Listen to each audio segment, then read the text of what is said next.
اگر ہمیں ہندو عورتیں بعض اوقات با ادب سلام کرتی ہیں تو آپ بھی آداب کہہ دیں، بس سلام نہ کہیں۔ فجر کی نماز کے بعد سجدہ تلاوت ہاں کر سکتے ہیں، لیکن افضل وہی ہوتا ہے کہ سورج کے بعد کریں۔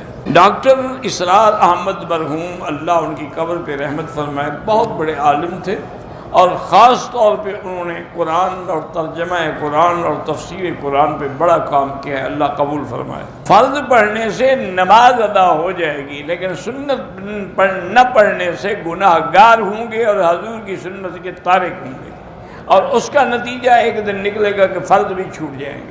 زمانے جاہلیت میں عورتیں بغیر لباس کے، مرد بھی اور عورتیں بھی، ننگے ہو کے طواف کرتی تھیں، اور یہ بھی ان کا عقیدہ تھا کہ یہ ادب ہے کعبے کا کہ ہم ان کپڑوں میں گناہ کرتے ہیں تو طواف کیسے کریں، لہذا وہ کپڑے اتار کے رکھ دیتی تھی۔ بےہودگی ہے بھی، اگر کپڑوں میں گناہ کرنے سے کپڑے اتار دیے تو جن بدن نے ہاتھوں نے گناہ کیا ان کو بھی کاٹ کے پھینک کے پھر طواف کرو، جی بے وقوفی ہے، جہالت ہے۔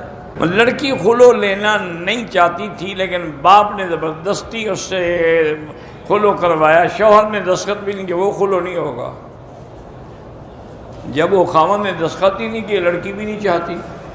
جو عمرہ کرنے کے لیے آئے ہیں ان کو مدینہ شریف میں 40 نمازیں پڑھنا ضروری نہیں ہے، وہ ایک فضیلت ہے، پڑھو گے تو فائدہ ہے، نہ پڑھو تو نہ پڑھو۔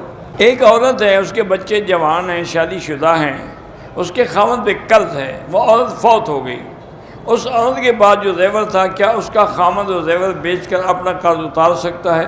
نہیں، وہ زیور بچوں کا حق ہے، خاوند کا نہیں ہے۔ اب اگر بچے دے دیں تو پھر اتارے۔ موبائل پہ تصویریں اور ویڈیو بنانا بغیر کسی ضرورت کے وہ ناجائز ہے۔